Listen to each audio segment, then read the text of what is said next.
We said yesterday, what was the population situation between the Appalachian Mountains and the Mississippi River between 1810 and 1820? It was like 2 million, right? Yeah, population blew up to 2 million people. And we we haven't mentioned yet that the 13 original states went from 13 to 22 between 1791 and 1819. I'll go through those again today, so you just have them down. The first one to come in was Vermont in 1791, followed by Kentucky in 1792, Tennessee in 1796, Ohio in 1803, Louisiana in 1812, Indiana in 1816, Mississippi in 1817, Illinois in 1818, and Alabama in 1819. So we have almost, not quite, but doubled the number of states we have from 13 to 23. During that period of time when those states came in from 1791 to 1819, what were Western settlers depending on for transportation? What did they transport their goods on? Ships. Well, let's say boats, on rivers, so rivers and streams, and then really bad overland roads that we talked about. So the transportation system was not good. And Henry Clay believed if we're going to be very strong economically and become independent from Great Britain, part of the American system was to develop a new transportation system that would be better used for the people that needed to travel. So that's kind of what the route they went. In 1806, Congress approved money to build a road from Cumberland, Maryland, across the mountains into what is now West Virginia. So in 1806, Congress approved funding or money to build a road from Cumberland, Maryland, across the mountains into what is now West Virginia. So they gave money for that, appropriated money for that in 1806. And they're going to build a road from Cumberland, Maryland, across the mountains into what is now West Virginia. And construction began on that road in 1811. Construction began on that road in 1811. What was it known as? The Cumberland Road. And within years, it stretched as far westward as present-day Ohio. Okay? So construction began in 1811.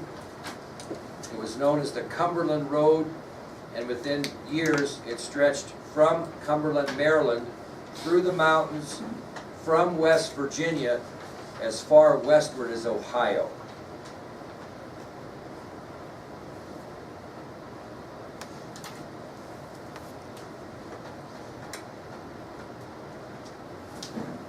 Well, between 1822 and 1838, because Congress gave more money for the road extended across Ohio, across Indiana, and into Illinois. So between 1822 and 1838, Congress appropriated more money, and the road construction continued, and it went from Ohio through Indiana into Illinois. So now this road basically is from Cumberland, Maryland, all the way across to the Mississippi. When it gets to be more of a road, so to speak, or a longer path, they changed the name from the Cumberland Road to the National Road. So between 1822 and 1838, because of additional monies from Congress, the road continued.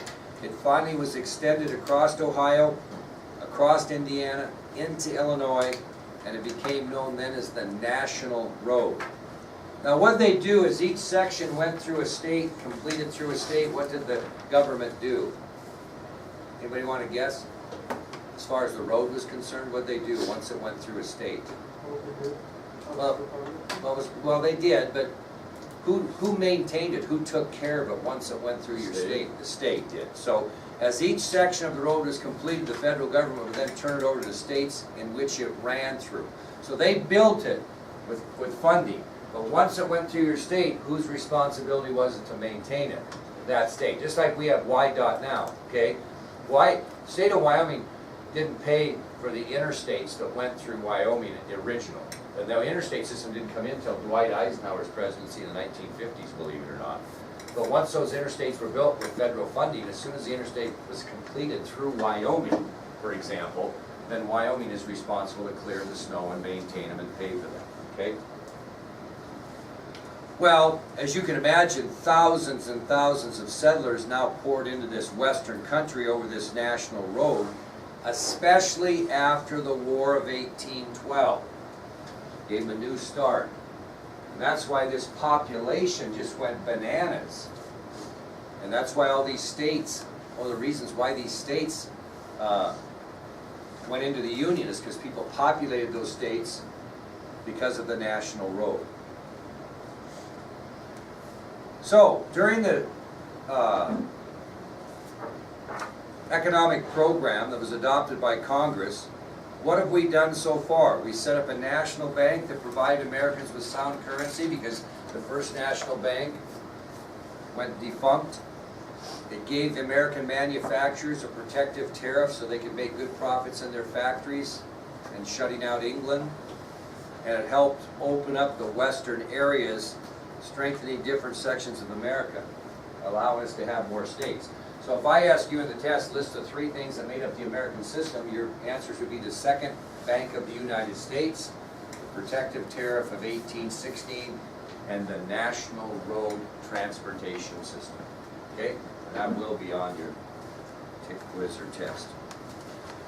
Okay, last thing we're going to finish up with today is a profile on President James Monroe. I'll tell you a little bit about James Monroe. Quite a politician. Profile on President James Monroe.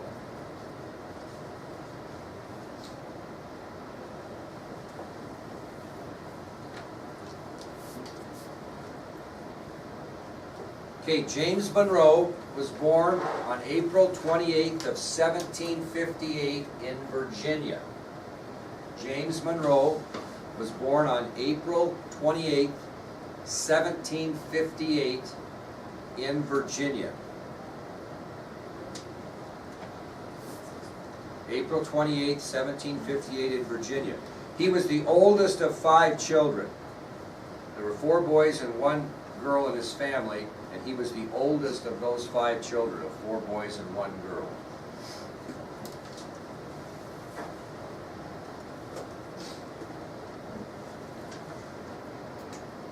Now he was a bit entitled. He stayed at home and studied at home with a tutor until he was 12 years old. Then he was sent to a private high school called Campbelltown Academy. So he was a little bit privileged, a little bit entitled. He was, a private tutor was brought in to teach him until he was 12 years old.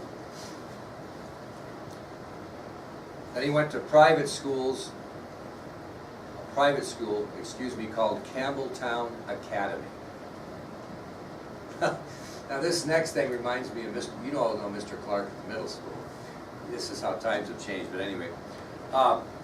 James Monroe often carried a rifle to school and frequently shot game on the way to and from school. Okay? So James Monroe frequently took a rifle to school with him and frequently shot game on the way to and from school.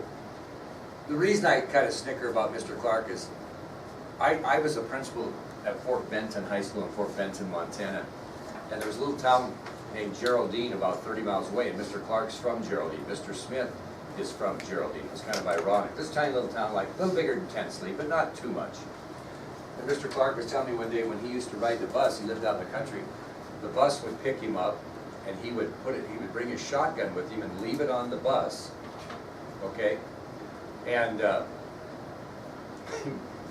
when he would go home from school, he would just get his shotgun off the bus and hunt all the way home. He'd just walk home and hunt all the way home. But he had to have a shotgun on the bus so that when school got out, he could get it off the bus and then walk home and hunt all the way home. Can you imagine that today? So anyway, you could do that in those days. You know, this is off the cuff a little bit, but when Mr. Smith was the PE teacher and strength coach at Fort Benton High School when I was the principal, I'm not making this up, you know, one of the activities was in their PE class, shooting trap.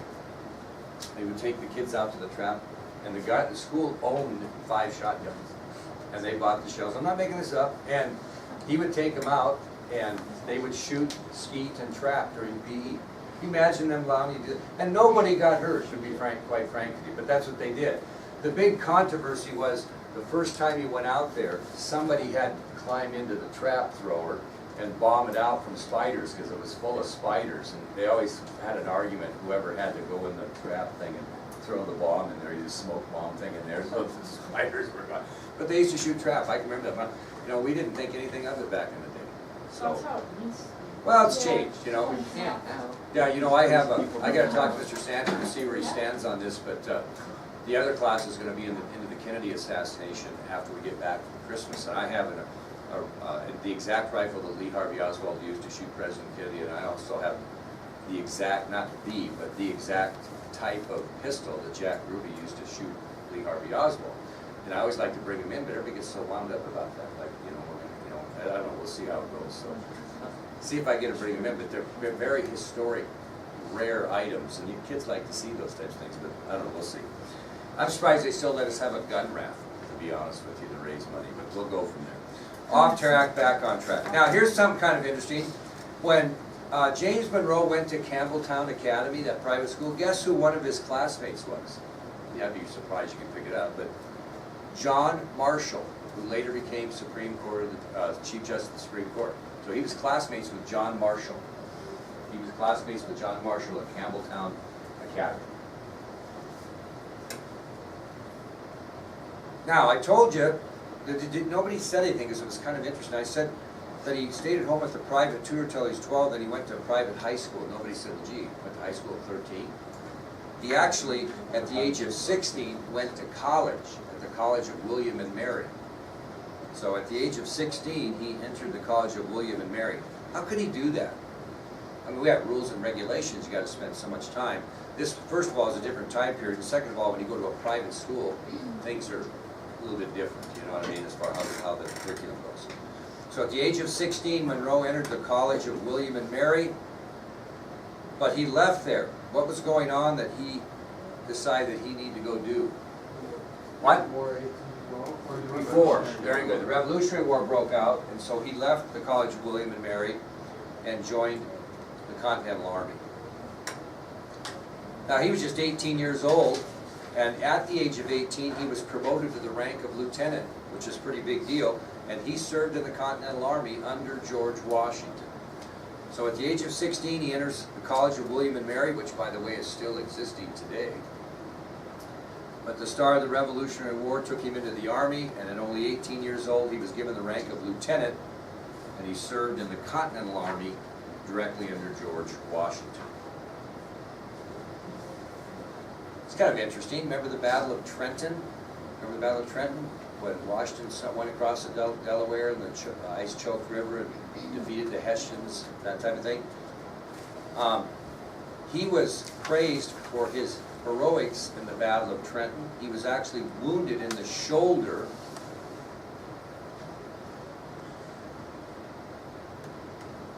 And when he left the Battle of Trenton, he was promoted to the rank of major. So Washington praised Monroe for his heroics at the Battle of Trenton. He was wounded at that battle in the shoulder, and after that battle he was promoted to the rank of major. How old is he? He couldn't have been very old, 19 or 20, I guess. Well, Monroe met Thomas Jefferson while he was serving in the war, and he later began to study law under Jefferson's guidance. Remember how, oh, we haven't got there yet. We've got there. I get kind of mixed up on who's where.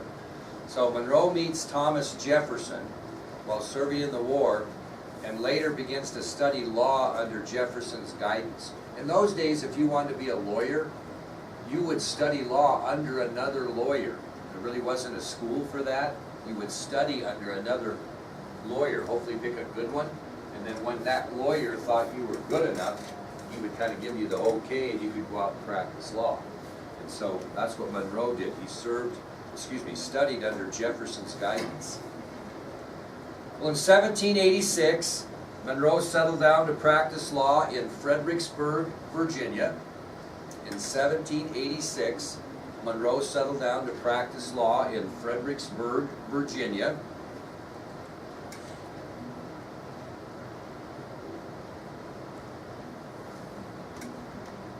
And on February 16th of that year, of 1786, he married 17-year-old Elizabeth Courtwright, who is the daughter of a New York City merchant. So in 1786, Monroe settles down to practice law in Fredericksburg, Virginia. And on February 16th of 1786, he marries 17-year-old Elizabeth Courtwright, who is the daughter of a New York City merchant. Now, how many of you thought, geez, she's only 17?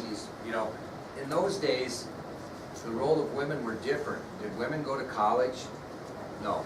And so what was a woman's goal kind of when she got old enough to get out of the house, to find a husband, get married? So many girls married at 16 or 17 years old in those days. Well, the couple, Elizabeth and James, had 2 daughters, and also a son who unfortunately died at the age of 2.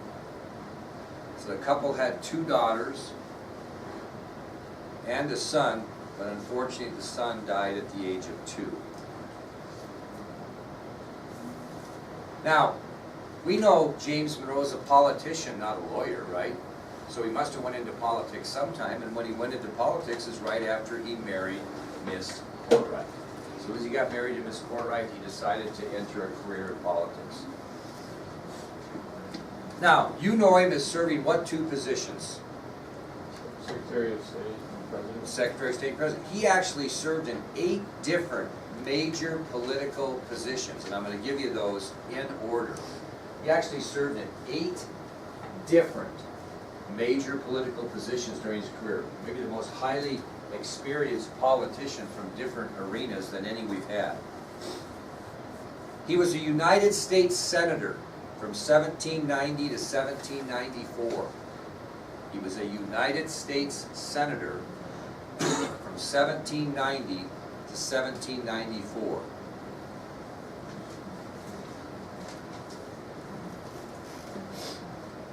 He served as U.S. Minister to France, United States Minister to France, from 1794 to 1796. He served as United States Minister to France from 1794 to 1796. He then went on to become Governor of Virginia, and he served as Governor of Virginia from 1799 to 1803. 1799 to 1803. So he had about a 3-year break there between being U.S. Minister to France and Governor of Virginia. Well, then he served as U.S. Minister to Great Britain from 1803 to 1807. He served as U.S. Minister to Great Britain from 1803 to 1807. Pretty busy fellow, wasn't he? Then he was elected Governor of Virginia for a second time. He was elected to the governorship of Virginia a second time. He served from 1807 to March of 1811. Served from 1807 to March 1811. So Connor, why am I saying that he served until March 1811? What did he go to do that he left this job in March of 1811? Do with the War of 1812. No, think about it. These are political positions. What political position did he have after? He was Secretary of State. Yeah, because the president's inaugurated in March, and so he was named to the cabinet. So he served as Governor of Virginia from 1807 to March of 1811, and then he served as Secretary of State under Madison from March 1811 to 1817. Okay, now pay attention here. What was that other name? Which one? The governor? Secretary of State? Secretary of State from March 1811 to 1817. Now pay attention to this next one. He also served as Secretary of War from 1814 to 1850. Served as Secretary of War from 1814 to 1850. Come on, somebody. And then president? What? No, come on. Both. What? He's both. He's both, yeah. They lost their Secretary of War that resigned, and so he served in both positions at one time. That's pretty unusual. So he was Secretary of State and Secretary of War at the same time, for a short period of time as Secretary of War. And then he became President of the United States and served from 1816 to 1824. 1816 to 1824 as President.